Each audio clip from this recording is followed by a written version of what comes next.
Most men are broke, weak, and stuck, not because life is hard, but because they're addicted to comfort disguised as small habits.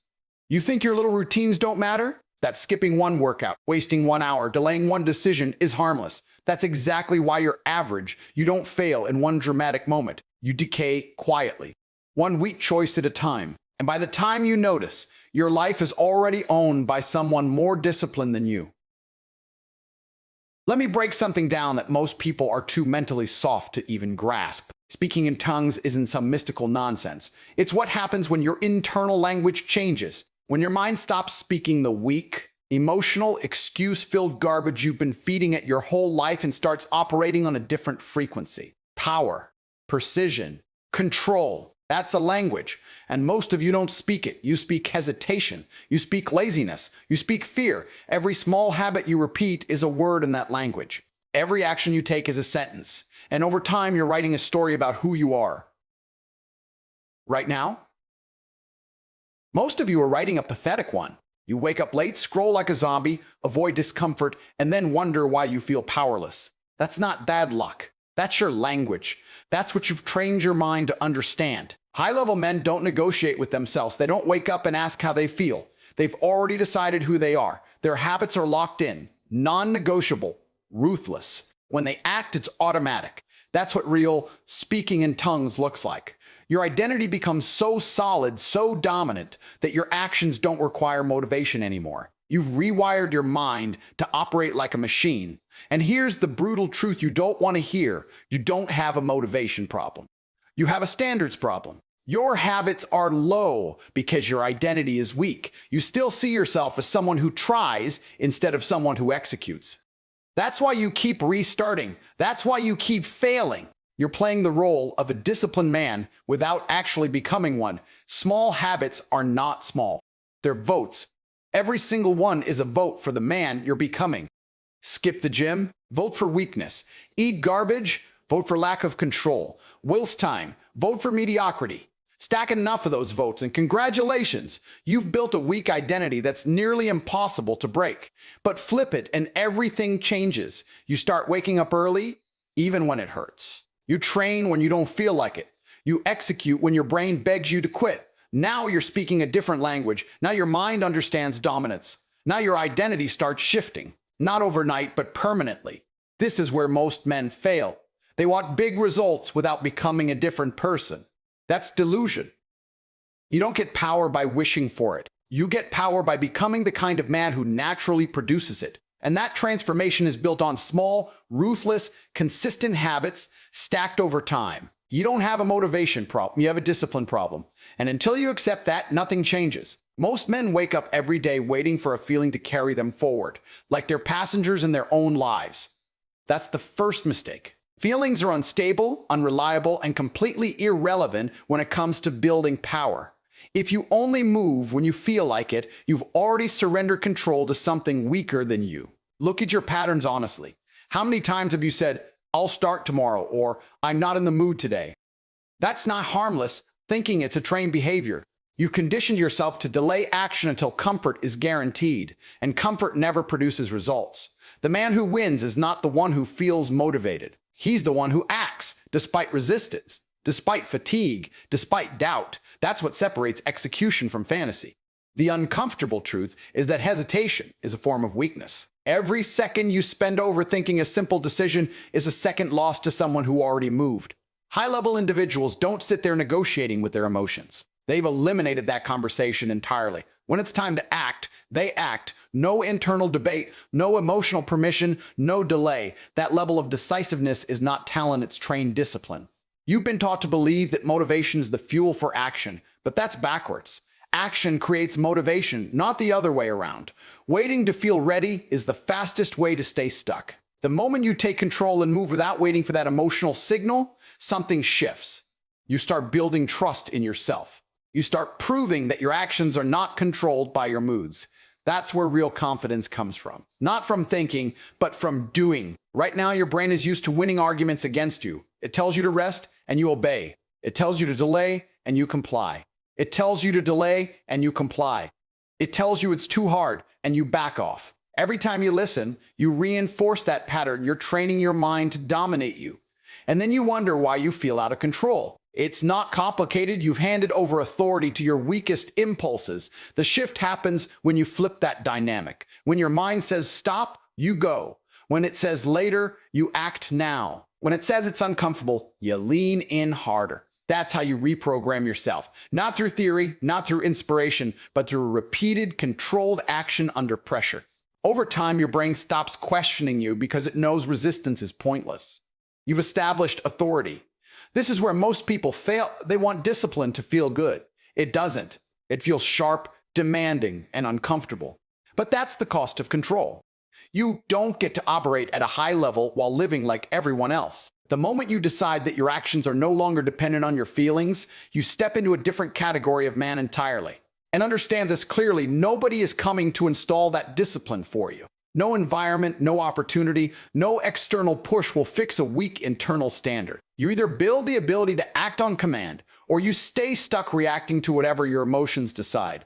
One path leads to control, the other leads to excuses. There is no overlap. The men who dominate in any field are not superhuman. They've just removed the option to hesitate. Their standards are fixed. Their actions are predictable. Their execution is automatic. While everyone else is waiting for the perfect moment, they've already moved 10 steps ahead, and that gap only widens over time. You keep telling yourself you have goals, ambition, a vision, but your daily routine is exposing you. There's a brutal disconnect between what you say you want and what you repeatedly do. And reality doesn't care about your intentions. It measures you by patterns. If your habits are inconsistent, undisciplined, and reactive, then that is your true identity. No matter how convincing your words sound in your own head, most men are addicted to the illusion of progress. They consume content, make plans, talk about leveling up. But when it comes to execution, they fall apart. Why? Because habits require structure, and structure demands accountability. It's easy to fantasize about success. It's uncomfortable to live like someone who actually earns it. That gap between fantasy and action is where most people stay trapped for years. You don't become disciplined by thinking like a disciplined person. You become disciplined by behaving like one repeatedly until it's automatic.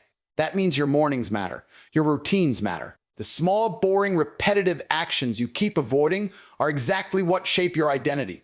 You don't get to skip them and still claim you're serious. That's not how this works. Look at the way you operate daily. Do you wake up with intention, or do you drift into the day? Do you control your time, or does your environment control you? Do you follow a system, or are you reacting to whatever feels easiest in the moment? These are not small details. This is the foundation of who you are becoming. Every unstructured day reinforces a lack of control. Every broken routine confirms inconsistency as your standard. High-level individuals treat their habits like infrastructure. There is no randomness. Their day is built with precision. Wait time is fixed. Work blocks are defined. Training is non-negotiable. They don't rely on memory or mood. They rely on systems, because systems eliminate decision fatigue. They remove excuses before they even appear. When everything is structured, execution becomes the default. You, on the other hand, are probably making decisions in real time. Should I work now or later? Should I go to the gym today? That hesitation is costing you more than you realize. Every decision point is an opportunity for weakness to slip in, and it does again and again, until your entire day is dictated by convenience instead of intention. There's also a deeper problem. You're trying to perform at a higher level without upgrading your identity. You still see yourself as someone who struggles, someone who starts and stops, someone who needs motivation. That self-image bleeds into your habits. It shapes your behavior, and it keeps you locked in the same cycle. You cannot outperform the identity you're holding on to. The shift happens when you stop negotiating with that version of yourself, when you stop tolerating inconsistency, when you set a standard so clear and so rigid that breaking it feels unacceptable. That's when habits stop being optional and start becoming a reflection of who you are. You're no longer trying, you're executing. And understand this clearly.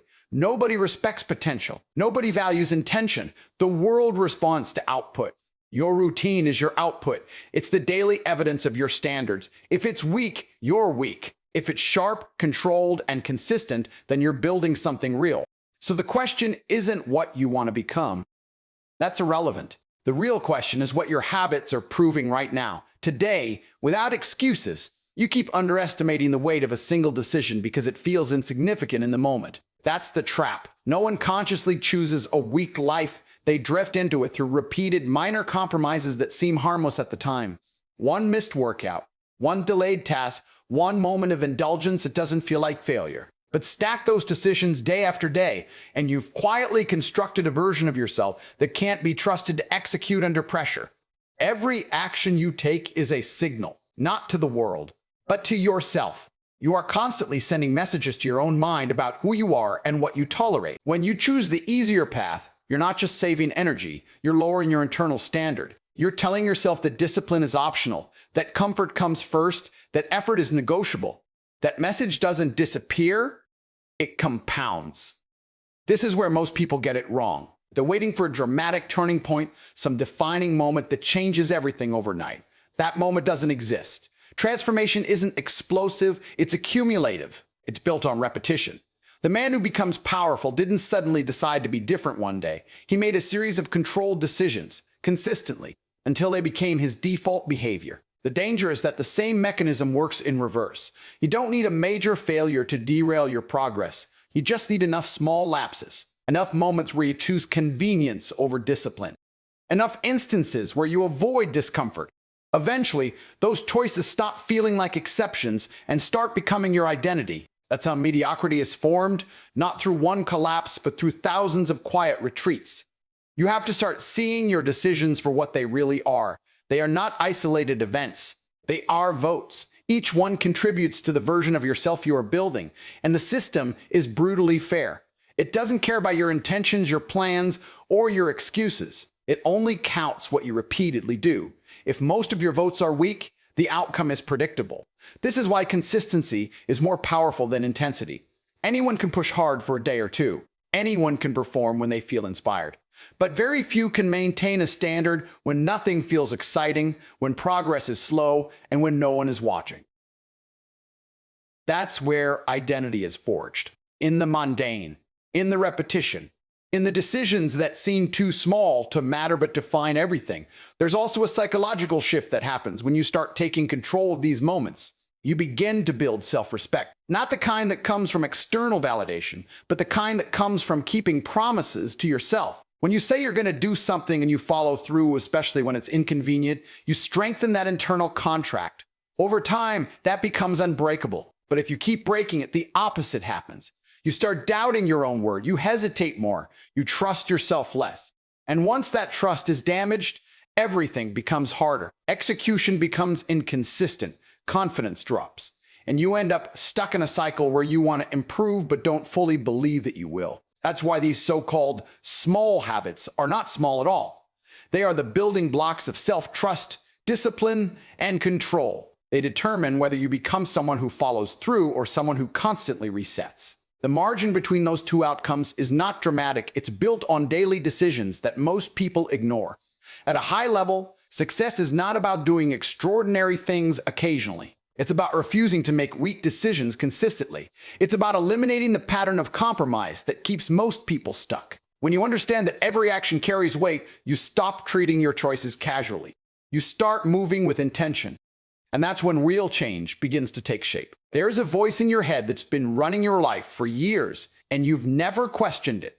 It sounds like you, so you trust it. It feels familiar, so you obey it. But listen closely, and you'll realize something uncomfortable. That voice is weak. It negotiates, it hesitates, it looks for exits. And every time you follow it without resistance, you reinforce a pattern of submission. Most men don't fail because they lack intelligence or opportunity. They fail because their internal dialogue is corrupted. It's filled with excuses dressed up as logic. I'll do it later. I need more time. It's not the right moment. These aren't strategic thoughts, they're avoidance mechanisms. And the more you repeat them, the more they become your default language. That's the level your mind operates on. What you tell yourself matters more than what anyone else says to you. External pressure is temporary. Internal language is constant. It shapes your perception, your decisions, and ultimately your behavior. If your mind is constantly feeding you hesitation, you will act accordingly. You cannot outperform the voice that's guiding your actions. The problem is most people are passive listeners. They treat their thoughts as commands instead of suggestions. When the mind says stop, they stop. When it says rest, they rest. There's no filter, no challenge, no control. That's not self-awareness. That's mental weakness. You've allowed your internal dialogue to operate without authority. Control begins when you stop accepting every thought as truth. You start analyzing it. You question its intent. Is this thought pushing you forward or pulling you back? Is it aligned with discipline or is it protecting comfort? That level of awareness is where power starts to build.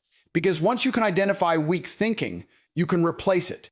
And that replacement has to be deliberate. You don't just remove negative patterns, you install stronger ones. When your mind says later, you respond with now. When it says it's too hard, you answer with good. When it looks for an escape, you close the door. This isn't about positive thinking. It's about precise, controlled thinking. Language that drives action, not delays it. Over time, this shift changes how your brain operates. It stops offering you weak options because it knows they won't be accepted. The internal resistance doesn't disappear, but it loses authority. You become the one in control, not the voice. And that distinction is everything, because once you control the dialogue, you control the behavior that follows. There's also a deeper layer to this. The way you speak to yourself determines your standards. If your internal language is casual, inconsistent, and forgiving of weakness, your actions will reflect that. But if your internal language is sharp, direct, and uncompromising, your behavior rises to match it. You start holding yourself accountable without needing external pressure. This is how high-level individuals operate. They've refined their internal dialogue to the point where it supports execution automatically. There's no wasted energy on doubt or negotiation. The mind is aligned with the objective. Every thought serves a purpose. Every command moves them forward. That level of clarity is not accidental. It's built through repetition and control. You have to understand that your mind is programmable. It adapts to whatever patterns you feed it. If you consistently allow weak thinking, it will strengthen those pathways. If you consistently enforce disciplined thinking, it will adjust to that standard. The question is not whether your mind will change, it's what you're training it to become. Right now, your internal voice is either an asset or a liability. It's either pushing you toward control or keeping you trapped in cycles of hesitation. There is no neutral state. And until you take ownership of that voice, until you shape it into something that demands action instead of avoiding it, you will continue to operate below your potential no matter how much you want to improve. You've been trained to avoid discomfort like it's a threat, when in reality, it's the only doorway that leads anywhere worth going. The moment something feels difficult, your instinct is to pull back, delay, or distract yourself. That reaction isn't natural strength, it's conditioning, and it's exactly what keeps you average. Because everything that builds power, discipline, resilience, control exists on the other side of resistance. Look at your behavior when things get hard. The second pressure shows up, you start negotiating, you look for shortcuts, easier options, ways to reduce the load. That habit is killing your progress. Not in one dramatic moment, but in a slow, predictable decline. Every time you step away from discomfort, you reinforce the idea that you can't handle it, and your mind starts to believe it. Here's the part most people ignore. Discomfort is not a signal to stop. It's a signal that you're exactly where you need to be. Growth doesn't happen in familiar territory. It happens when your current capacity is being stretched. That tension you feel, that's the process working. But instead of leaning into it, you're escaping it. And every escape weakens your ability to face the next challenge. The men who operate at a high level don't have a different environment. They have a different relationship with discomfort. They don't see it as something to avoid. They see it as something to pursue. Because they understand that every time they push through resistance, they expand their threshold. What used to feel difficult becomes manageable. What used to feel impossible becomes routine. This is how you build real capacity, not by staying within your limits, but by consistently stepping beyond them. You train your body to handle more stress, you train your mind to stay focused under pressure, and over time, you develop a level of control that most people never reach, not because they can't, but because they refuse to go through the process. There's also a psychological edge that comes with this. When you repeatedly face discomfort and come out stronger, you build certainty. You stop doubting yourself. You stop fearing challenges because you've proven through action that you can handle more than you thought. That confidence isn't theoretical, it's earned. And it changes how you approach everything. But understand this clearly. Discomfort doesn't become easier because you want it to. It becomes easier because you've trained yourself to tolerate it. That requires consistency. You can't face resistance once and expect transformation. You have to make it part of your routine. You have to deliberately put yourself in situations that demand effort, focus, and control. Most people won't do this. They'll stay in environments that keep them comfortable, surrounded by distractions that make life easier in the short term but weaker in the long term. And then they wonder why they feel stuck. It's not complicated. You've chosen a path that avoids growth, and the result is stagnation. When you shift your approach, everything changes. You stop asking how to make things easier and start asking how to handle more. You stop looking for relief and start building resilience. That mindset alone separates you from the majority, because now you're not reacting to difficulty, you're using it. There's a level of discipline required here that most people never develop. You have to be willing to act when every part of you wants to stop. You have to stay focused when distractions are pulling you away. You have to push through when progress feels slow and the outcome is uncertain. That's the standard. And once you adopt it, you realize something important. Discomfort was never the enemy. It was the tool. The thing you were avoiding was the exact thing you needed. And by facing it consistently, you don't just improve your performance. You change your baseline. You become someone who can operate under pressure, handle adversity, and keep moving forward when others break. You keep setting goals like they mean something. Like writing them down magically moves your life forward. It doesn't. Goals are cheap. Anyone can set them. Anyone can talk about them. But when pressure hits, when effort is required, when consistency becomes uncomfortable, most people collapse. Not because the goal was too big, but because their standards were too low to support it. There's a gap between what you want and what you're willing to tolerate from yourself. And that gap is where failure lives. You say you want discipline, success, control, but you tolerate inconsistency, distraction, and delay. That contradiction is the reason you're stuck. You're aiming high with your words and living low with your actions. The system doesn't reward intention, it rewards alignment. Standards are not what you say you believe. They're what you enforce daily, without exception. They show up in how you start your morning, how you handle your time, how you respond to pressure. If your standards shift depending on your mood, they're not standards, they're preferences. And preferences don't build anything strong. Look at the way you operate under stress. That's your real level. Not when things are easy, not when you're motivated, but when you're tired, distracted, and under pressure. Do you still execute or do you slip? Because that's where your standards are revealed. Anyone can perform at a high level occasionally. The question is whether you can maintain that level when it's inconvenient. High-level individuals don't rely on willpower alone. They've built a system of non-negotiables. Certain actions are locked in, regardless of circumstances. Training happens. Work gets done. Time is controlled. There is no internal debate. The standard is fixed, and behavior follows it.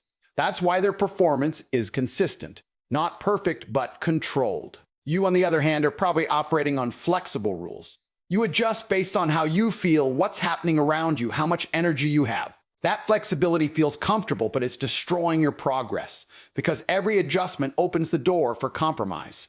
And once compromise becomes a habit, your standards drop without you even noticing. There's also a deeper issue. You're trying to reach outcomes that require a version of you that doesn't exist yet. You want results that demand discipline, focus, and resilience. But you haven't built the standards that produce those traits. That's why you keep resetting. You're chasing outcomes without upgrading the foundation that supports them.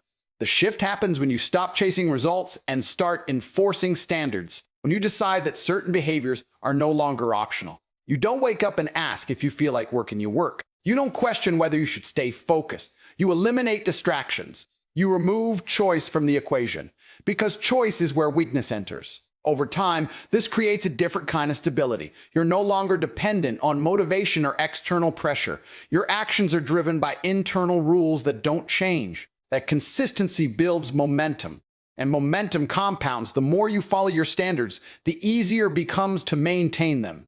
Not because it gets easier, but because it becomes normal. Most people never reach this level because they're unwilling to be strict with themselves. They want freedom without structure. They want results without discipline. That's not how it works. Freedom is earned through control, and control comes from standards that are enforced, not negotiated. At a certain point, you have to decide what matters more: temporary comfort or long-term authority over your life. Because you can't have both. If your standards stay low, your results will match. If your standards rise and stay fixed, your behavior will follow. And once your behavior aligns with that level, everything else starts to move in the same direction. So here's your reality check. Nobody is coming to fix you. No perfect moment is coming. No surge of motivation is going to save you. You either take control of your habits or your habits control you. There is no middle ground. Decide who you are, then prove it every single day with actions so consistent they become automatic. That's how you build power. That's how you dominate. And if you're not willing to do that, then accept your place at the bottom quietly.